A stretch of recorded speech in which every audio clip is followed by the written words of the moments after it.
शेतकऱ्यांचं आणि या भागातील नागरिकांचं नुकसान या संदर्भात आजची आढावा बैठक या ठिकाणी आपण बोलवलेली आहे। खास करून आपल्या डहाणूचे तहसीलदार कोळी साहेब त्यांना कालच मी फोन केला की आपण तालुक्यातून आढावा घेतला पाहिजे किती शेतकऱ्यांचं किंवा नागरिकांचं नुकसान झालेलं आहे। त्या अनुषंगाने आपण या ठिकाणी सर्व महसूल डिपार्टमेंटचे सर्वच कर्मचारी अधिकारी या ठिकाणी आपण उपस्थित आहोत। ते मॅडम सर्वच आपण उपस्थित कर्मचारी बंधू आणि भगिनींना आपल्या भागामध्ये तलासरीमध्ये पण शेतकऱ्यांचं नुकसान झालेलं आहे। घरांचंही मोठी पडझड आणि नुकसान झालेलं आहे। आता खरं म्हणजे शेतकरी मोठा शेतकरी असो किंवा अल्पभूधारक शेतकरी असो, पिकाचं नुकसान हे नुकसानच आहे।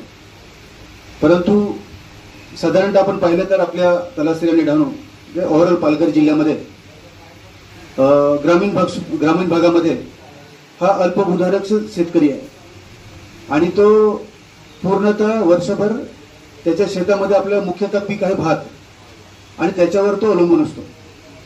आणि काल जर पाहिलं आपण म्हणजे मी तलासरीमध्ये होतो तर संपूर्णतः भात हे भूसपाट झालेलं आहे आणि त्या शेतकऱ्याच्या पूर्ण आशा ह्या कोलमडलेल्या आहेत। तो म्हणतो की आता जगायचं कसं। मित्रांनो, आपल्याला एक सांगू इच्छितो की तहसीलदार साहेबांनी आदेश वगैरे दिले असतील किंवा नोटीस काढली असेल त्यानुसार आपण करणार आहात, पण फक्त एक ड्युटी म्हणून नका करू। आपल्याला हात जोडून माझी विनंती आहे, तुम्ही माझ्याबद्दल असा गैरसमजही करू नका की आमदार साहेब मला काही वेगळं बोलतात। आपण शेतात उतरूया। आपल्यापैकी कोणी अंबानी अदानीच्या घरातून नाही आहोत। आपण सर्व म्हणून प्रत्यक्ष शेतामध्ये उतरून जे काही नुकसान झाले त्या नुकसानाची नोंद ही आपले करणे गरजेचं आहे आणि त्या पिकाचं नुकसान, शेतीचे जे नुकसान आहे त्याची नुकसानीची भरपाई देणे ही सर्वस्व जबाबदारी ही सरकारची आहे आणि ती जबाबदारी माझी आहे की जे काही आपण नोंद केलेली आहे त्याचा पूर्णतः लाभ, त्याची नुकसान भरपाई त्या शेतकऱ्याला मिळावी।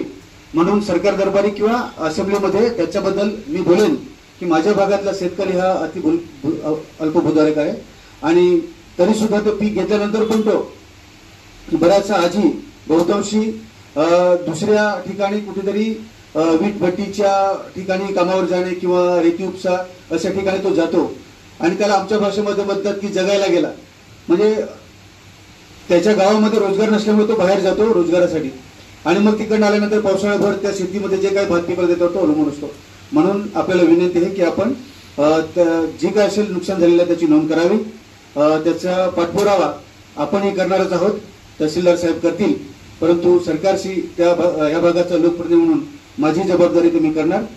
आपल्या शेतकऱ्यांना जास्तीत जास्त कसे भरपाई मिळेल याच्या अनुषंगाने आपण प्रयत्न करणार आहोत। दुसरं, मलाही फारसा वेळ नसतो की आपण कधी कधी आढावा बैठक बोलवावी आणि आढावा घ्यावा, कारण मी चळवळीतला लोकप्रतिनिधी असल्यामुळे सतत कामं असतात। परंतु आज योगायोग की आज आपण या निमित्ताने आपण भेटलेलो आहोत। ग्रामीण भागामध्ये काम करताना आपण अधिकारी म्हणून प्रामाणिकपणे आता काही महिला आपल्या अशा माता भगिनी आहेत त्यांचं शिक्षण नाही आहे अजून पण, आणि त्यांच्या तक्रारी माझ्या कार्यालयात म्हणून मी आपल्यासमोर हा विषय ठेवतो। तुम्ही तसं करत नसाल, 100 एखादून असतील तर ते करू नये। त्यांना व्यवस्थित आपण समज दिली पाहिजे। बाई तुझं काय आहे काम, जरा जवळ घ्या, त्यांना व्यवस्थित समजावा, विचारा। थोडंसं आपण कधी कधी भाषा वेगळी वापरतो, ते होऊ नये। मी कसं काय स्पेसिफिक नाव घेणार नाही, परंतु महिलांच्या तक्रारी येतात।